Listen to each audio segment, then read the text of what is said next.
Hello जी, thank you for watching this video and welcome to my channel. आज हम बात करेंगे जो हमारे अलग अलग इन्वेस्टमेंट इंस्ट्रूमेंट्स होते हैं उनके बारे में। तो देखिए, मार्च का महीना तो ऑलमोस्ट खत्म होने को है, यानी एक और फाइनेंशियल ईयर खत्म हो गया है और अप्रैल से हम एक नए फाइनेंशियल ईयर में शुरुआत करेंगे। तो इसलिए मैंने सोचा कि हम एक ऐसा वीडियो बनाएं जिसमें हम अलग अलग जो हमारे डिफरेंट इन्वेस्टमेंट इंस्ट्रूमेंट्स हैं, जैसे ईटीएफ्स हैं, म्यूचुअल फंड्स हैं, इंडेक्स फंड्स हैं, इन सबकी बातें करेंगे और देखेंगे इनके क्या अलग अलग फीचर्स है। सुनने में सब बड़े सिमिलर से लगते हैं और कई बार जो कॉमन पीपल होते हैं वो कंफ्यूज भी हो जाते हैं कि इन दोनों में फर्क क्या है। अगर मैं ईटीएफ के थ्रू जाऊं, म्यूचुअल फंड के थ्रू, तो क्या ही मुझे फर्क पड़ेगा। तो ये सारे इनके जो बेसिक डिफरेंसेस हैं वो बातें करेंगे हम, इनके एक्सपेंसेस वगैरह देखेंगे, टैक्स इम्प्लीकेशन देखेंगे। तो इसलिए मैं कह रही हूँ, अभी नया साल शुरू हो रहा है तो अगर हम अभी से प्लान करें, उस तरह से अपने इन्वेस्टमेंट्स को अपने पोर्टफोलियो में डालें ताकि हमारे टैक्स में भी उसका फायदा मिले। तो जी हाँ, ऑफ कोर्स इसका बेनिफिट आपको मिलेगा अगर आप प्री प्लान करके अपने इन्वेस्टमेंट्स करें।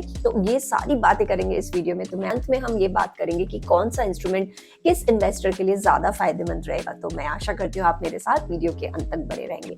तो आइए शुरू करते हैं आज का video on different types of investment instruments available in our country. तो जो हम बात करेंगे ईटीएफ्स के बारे में, म्यूचुअल फंड्स के बारे में, इंडेक्स फंड्स के बारे में, एआईएफ ऑल्टरनेट इन्वेस्टमेंट फंड्स और पीएमएस पोर्टफोलियो मैनेजमेंट सर्विसेज। तो यहाँ देखेंगे कि इनके क्या क्या बेसिक इनके फीचर्स क्या और कैसे एक दूसरे से ये डिफरेंट है। तो म्यूचुअल फंड्स, तो म्यूचुअल फंड्स हमको पता है म्यूचुअल फंड्स में क्या होता है कि ये जो एक फंड हाउस है, जैसे हमें पता है एचडीएफसी है, आईसीआईसीआई है, एक्सिस है, तरह तरह के जो फंड हाउसेस हैं, ये इन्वेस्टर्स से पैसे लेते हैं और उनको अलग अलग इंस्ट्रूमेंट्स में पार्क करते हैं। तो म्यूचुअल फंड्स आपका इक्विटी फंड भी हो सकता है या डेट फंड भी हो सकता है, मिक्सचर भी हो सकता है। तो जहां इनकी इक्विटी में ज्यादा इन्वेस्टमेंट्स रहेगी, स्टॉक्स वगैरह में ये ज्यादा इन्वेस्ट करेंगे, वो एक प्रीडोमिनेंटली इक्विटी फंड बन जाता है। लेकिन अगर वो डेट्स में इन्वेस्ट करेंगे, जैसे बॉन्ड्स हो गया, फिक्स डिपॉजिट्स, इस टाइप में इन्वेस्ट करते हैं, तो ये डेट फंड हो जाता है। और फिर इनके मिक्सचर से ये बैलेंस्ड फंड होता है या इंडेक्स फंड होता है।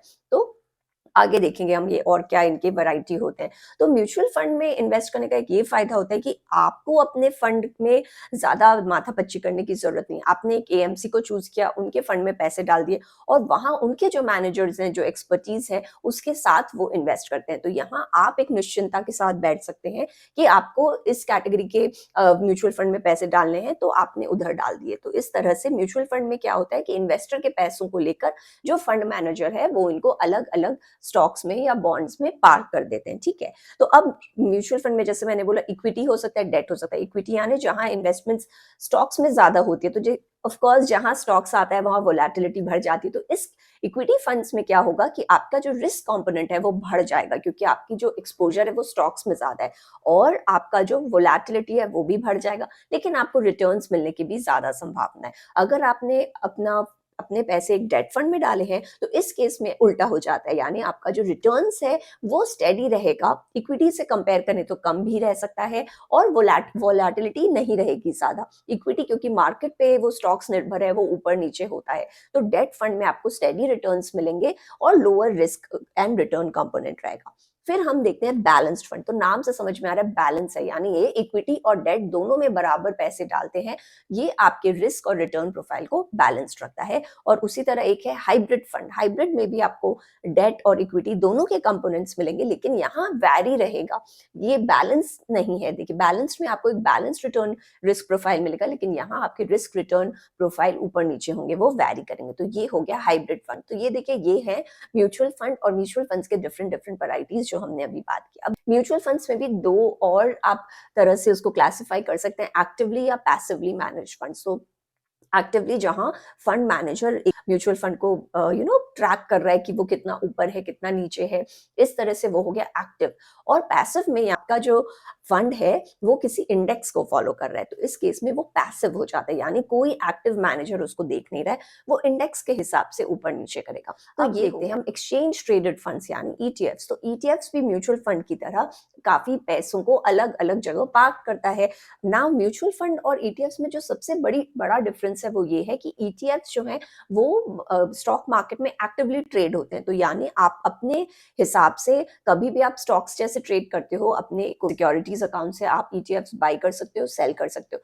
तो यहाँ आपको काफी एक ज्यादा फ्लेक्सिबिलिटी मिल जाती है। आपको डिपेंड जनरली किसी इंडेक्स को फॉलो करते हैं और उसके परफॉर्मेंस को मिरर करते हैं। तो ये एक पैसिवली मैनेज्ड म्यूचुअल फंड आप कह सकते हैं। अगर हम एडवांटेजेस बोले ईटीएफ्स के तो वो यही है कि आपको यहाँ एक फ्लेक्सिबिलिटी मिलती है, आप आराम से अपना ट्रेड कर सकते हैं ईटीएफ्स को स्टॉक एक्सचेंजेस के थ्रू, और आपका जो कॉस्ट है यहाँ वो कम हो जाता है। तो यहाँ आपका कॉस्ट कंपोनेंट कम हो जाएगा when you compare it to a mutual fund. बाकी इसके भी टाइप्स होते हैं, जैसे आप इक्विटी में अगर ज्यादा इनका एक्सपोजर है तो इक्विटी फंड हो गया, डेट में ज्यादा है तो डेट फंड हो गया।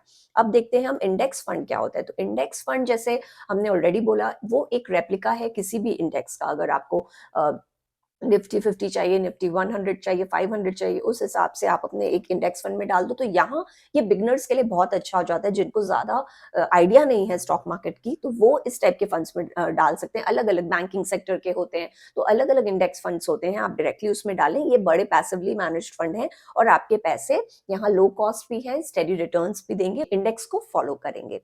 तो ये एक बिगनर्स के लिए अच्छी चॉइस हो जाती है। अब हम देखते हैं कि ऑल्टरनेटिव इन्वेस्टमेंट फंड्स क्या होता है, एआईएफ्स। तो ये एआईएफ्स जो सोफिस्टिकेटेड इन्वेस्टर्स है उनके लिए ज्यादा फायदेमंद रहता है, और ये अलग अलग एसेट क्लासेस में इन्वेस्ट करते हैं, जैसे स्टॉक्स है, डेट है, या रियल एस्टेट है, या फिर प्राइवेट इक्विटी है, डेरिवेटिव्स है। तो अलग अलग ये बास्केट्स में अपने पैसों को डालते हैं। ये बहुत ही हायर रिस्क इन्वेस्टमेंट ऑप्शंस होते हैं, और इनमें एक मिनिमम इन्वेस्टमेंट अमाउंट भी इन्वॉल्व होता है। यानी ये जनरली जो इनका मिनिमम इन्वेस्टमेंट है वो it can be in 1 crore also. तो इस तरह से ये काफी अपना एक हाई इन्वेस्टमेंट, मिनिमम इन्वेस्टमेंट रखते हैं, लॉक इन पीरियड रखते हैं, कॉस्ट इनकी जनरली बहुत हाई होती है। इनमें भी 3 कैटेगरी होते हैं, category 1, category 2, category 3, depending upon the different type of instruments you are invested in. बाकी है पोर्टफोलियो मैनेजमेंट सर्विसेज। तो PMS services generally high net worth clients के लिए होता है। ये भी एक लॉक इन पीरियड के संग आता है, और ये टेलर मेड करते हैं, आपकी जिस तरह की रिक्वायरमेंट है उस तरह से आपका एक पोर्टफोलियो बनाते हैं और उसमें पैसे डालते हैं। और तो इनकी जो है रिस्क टॉलरेंस बहुत ज्यादा होनी चाहिए, क्योंकि इनकी मिनिमम इन्वेस्टमेंट अमाउंट भी बहुत ज्यादा है, फीस वगैरह होती है या लॉक इन पीरियड होता है, सब कुछ इसमें आता है। तो ये एक हाई नेटवर्थ इन्वेस्टर के लिए ध्यान में रखते हुए ये बनाया गया है। अगर हम एडवांटेजेस बोले तो हाँ, इसमें आपको एक कस्टमाइजेशन वगैरह मिल जाता है, आपको जिस तरह से आपकी प्रोफाइल, आपको जिस तरह के रिटर्न्स वगैरह चाहिए वो ये दे देते हैं। लेकिन इसमें जो ड्रॉबैक्स हैं वो यही है कि इनके इन्वेस्टमेंट, मिनिमम इन्वेस्टमेंट अमाउंट बहुत ज्यादा होते हैं, और ये उनकी फीस वगैरह भी बहुत हाई होती है अगर आप म्यूचुअल फंड्स या ईटीएफ्स वगैरह से इनको कंपेयर करें। तो एक ये समरी, एक टेबल जो है आप देख सकते हैं, आपके स्क्रीन पर फ्लैश हो रहा होगा। तो इसमें मैंने ऑलरेडी हाईलाइट कर दिए हैं इनके प्राइमरी जो डिफरेंसेस होते हैं। ये देखकर आप समझ जाओगे कि किस तरह का इनका इन्वेस्टमेंट स्टाइल है, इनकी कॉस्ट है, मिनिमम इन्वेस्टमेंट क्या है, फीस वगैरह क्या है। तो इससे आपको एक आइडिया मिल जाएगा कि कहाँ आपको क्या इन्वेस्टमेंट करना चाहिए। तो अब जबकि हमने देखा कि क्या ये बेसिकली ये होते क्या है इन्वेस्टमेंट इंस्ट्रूमेंट्स, और काम की बेसिक डिफरेंसेस क्या होते हैं, अब हम देखते हैं इनके टैक्स इम्प्लीकेशंस क्या होते हैं, क्योंकि टैक्सेशन वाइज ये काफी डिफरेंट होते हैं। तो जैसे म्यूचुअल फंड्स अगर हम पहले बात करें, तो जो अगर हम इक्विटी म्यूचुअल फंड्स की बात करें, तो इक्विटी म्यूचुअल फंड्स यानी कोई भी म्यूचुअल फंड जिनकी इक्विटी एक्सपोजर एटलीस्ट 65% की है, वो इक्विटी फंड्स के अंदर आ जाते हैं। अब इक्विटी फंड्स में 2 तरह के टैक्सेशन के सीन बनते हैं, एक है लॉन्ग टर्म कैपिटल गेन्स का और एक है शॉर्ट टर्म। अगर आपने अपने फंड को 1 साल से ज्यादा रखा है तो फिर वो लॉन्ग टर्म के कैटेगरी में आता है। Long term capital gains are exempt till 1 lakh, यानी अगर आपको 1 लाख या उससे कम का गेन हुआ है तो वो टैक्सेबल नहीं होगा। लेकिन अगर वो 1 लाख से ज्यादा हो जाता है और आपके इन्वेस्टमेंट पीरियड 1 साल से ज्यादा है, तो वो टैक्स होगा at around 10% without indexation benefits.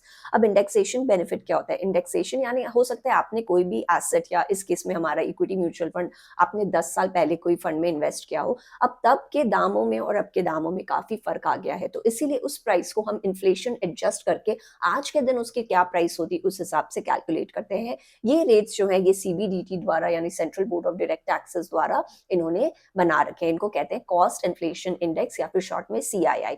तो उसका बेनिफिट आपको इस केस में नहीं मिलेगा। अगर हम शॉर्ट टर्म कैपिटल गेन की बात करें, तो शॉर्ट टर्म कैपिटल गेन यानी आपने 1 साल से कम अपने इन्वेस्टमेंट में रखा है, तो फिर आपका जो अगर गेन होता है वो आपका 15% में फ्लैट टैक्सेबल हो जाएगा।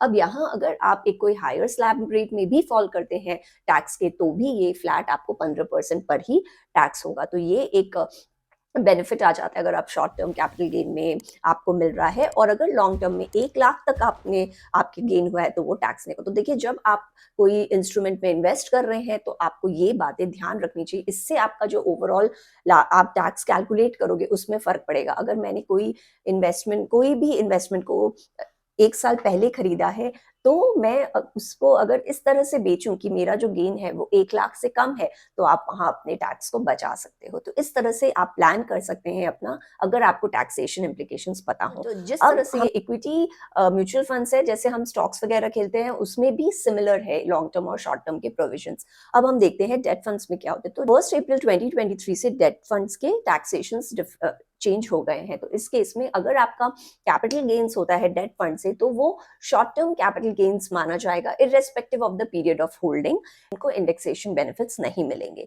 लेकिन अगर आपका कोई फंड है जिसमें 65% से ज्यादा आपकी इक्विटी एक्सपोजर है, तो वो इक्विटी फंड माना जाएगा, और तो उसकी टैक्सेशन इक्विटी फंड के हिसाब से होगी। और अगर कोई फंड है आपके पास जिसमें आपका जो एक्सपोजर है वो 35% से कम है टुवर्ड्स डोमेस्टिक इक्विटी, तो वो शॉर्ट टर्म कैपिटल गेन के हिसाब से टैक्स होगा। और कोई एक तीसरी कैटेगरी होती है जो 65% से थोड़ी कम है और 35% से ज्यादा है। इस केस में आपको इंडेक्सेशन का बेनिफिट मिलेगा, प्रोवाइडेड आपकी होल्डिंग 3 साल या उससे ज्यादा हो। टैक्स होगा आपका 20% के हिसाब से। और कोई फंड्स जो इस तरह की कैटेगरी में फॉल करते हैं, वो मोस्टली मल्टी एसेट फंड्स होते हैं, सारे के सारे नहीं होते। अगर हम इक्विटी फंड या इंडेक्स फंड की बात करें, तो उनका जो अंडरलाइंग एसेट होता है, अगर वो इक्विटी प्राइमरी है, तो वो इक्विटी म्यूचुअल फंड्स के हिसाब से टैक्स होगा, लॉन्ग टर्म या शॉर्ट टर्म। और अगर वो प्राइमरीली डेट में फोकस रखते हैं भी, वो उन पे एलटीसीजी या एसटीसीजी के रूल्स जैसे हमारे इक्विटी फंड्स में होते हैं उसी तरह से टैक्स होंगे। ईटीएफ्स में आपके डिविडेंड्स पे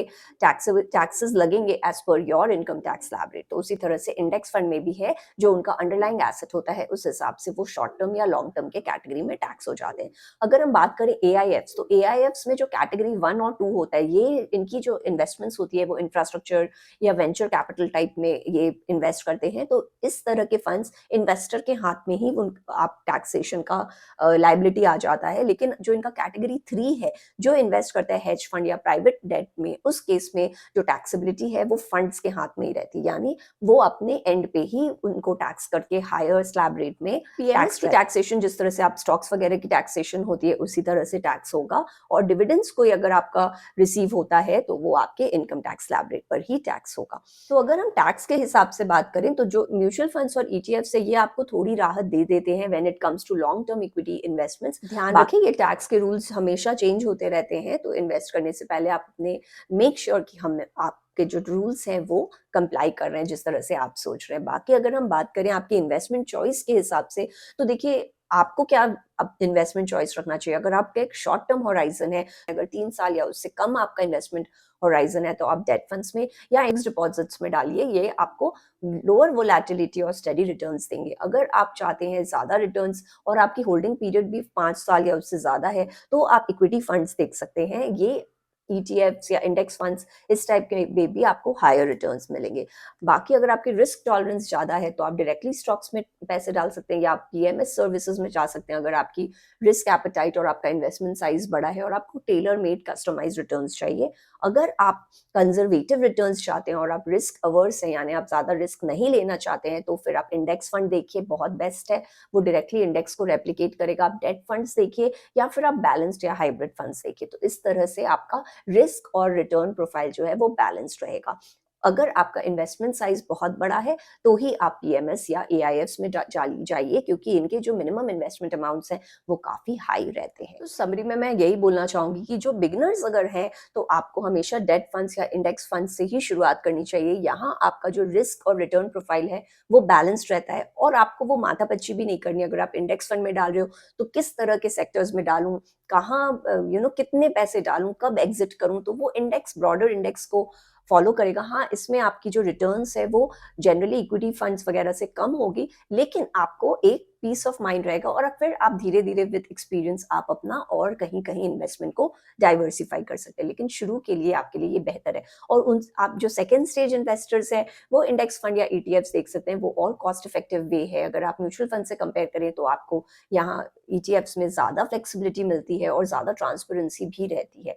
बाकी अगर हम देखें तो इन्वेस्ट करने से पहले आप ये कुछ कुछ पॉइंट्स है जो ध्यान में रखें। एक्सपेंस रेशियो देखिए, अलग अलग फंड्स के अलग अलग एक्सपेंस रेशियोज होते हैं, तो वो आपके रिटर्न्स में फर्क ला देंगे। तो वो अगर आप वो जरूर ध्यान से देखें कि सिमिलर टाइप के फंड्स में किनका एक्सपेंस रेशियो ज्यादा है, उनसे अवॉइड करें। और जनरली डायरेक्ट प्लान्स के एक्सपेंस रेशियो कम होते हैं, तो आप उस रूट से जा सकते हैं। दूसरा, एग्जिट लोड देखिए, कोई कोई म्यूचुअल फंड आपको एग्जिट लोड चार्ज कर देते हैं। अगर आपने इतने टाइम के अंदर एग्जिट कर दिया तो फिर वो भी एक एक्स्ट्रा चार्ज हो जाता है, तो उसका ध्यान रखें। तीसरा, लिक्विडिटी, यानी आप कितनी जल्दी अपने होल्डिंग को बाई सेल कर सकते हैं, तो वो भी कई बार बहुत इंपॉर्टेंट होता है कई लोगों के लिए। तो अगर आपको ज्यादा फ्लेक्सिबिलिटी चाहिए, आप इंडेक्स फंड, आप ईटीएफ्स वगैरह देखिए, म्यूचुअल फंड्स भी आप देख सकते हैं, लेकिन एआईएफ और पीएमएस जो हैं वो बहुत इनफ्लेक्सिबल हैं, वो लॉक इन पीरियड्स के संग आते हैं, तो वहां जल्दी से आप entry exit will not be possible. तो उस हिसाब से आप म्यूचुअल फंड्स या ईटीएफ्स देख सकते हैं। So that was all. ये सारे पॉइंट्स आपको समझ में आ गए हैं कि बेसिक डिफरेंसेस क्या है, टैक्सेशन इम्प्लीकेशन क्या है, तो आप अपने चॉइसेस इजीली बना सकते हैं। क्योंकि सारे इंस्ट्रूमेंट्स में देखिए रिस्क और रिटर्न दो बात ही मेन होती है, और फिर आ जाता है हमारा टैक्स। तो अगर आपने पहले से प्लान कर लिया कि मुझे इतने पैसे अगर मेरे गेन होंगे लॉन्ग टर्म कैपिटल, तो अगर 1 लाख से ज्यादा हो रहे हैं तो फिर मैं इतने ही यूनिट्स बेचूं, तो इस तरह की अगर आप कैलकुलेशन कर लेंगे तो आपका वो 1 लाख का जो गेन है वो एग्जेम्प्ट हो जाएगा। तो वही यही मेरा मोटो है कि आप छोटे छोटे ये पॉइंट्स हैं, फाइन ट्यूनिंग अगर कर ले तो बेसिक्स क्लियर रहते हैं। तो that was all from my side. I hope you like my video. अगर मेरा वीडियो पसंद आए उसे लाइक करें, मेरे चैनल को सब्सक्राइब करें, और दोबारा जरूर से आए इसे और लोगों के संग, अपने फ्रेंड्स कलीग्स के संग शेयर करें who are starting their investment journey. क्योंकि बहुत ही बेसिक वीडियो मैंने बनाया है ऑन कवरिंग डिफरेंट इंस्ट्रूमेंट्स, जो पॉपुलर इंस्ट्रूमेंट्स हैं हमारे देश में, जो अलग अलग लोग कंसिडर करें। और क्योंकि अब नया फाइनेंशियल ईयर शुरू हो रहा है, तो आप इन्फॉर्म चॉइसेस बना सके अपने लिए। So I hope to see you again. मैं आशा करती हूँ आपसे फिर मुलाकात होगी। Thank you and have a nice day.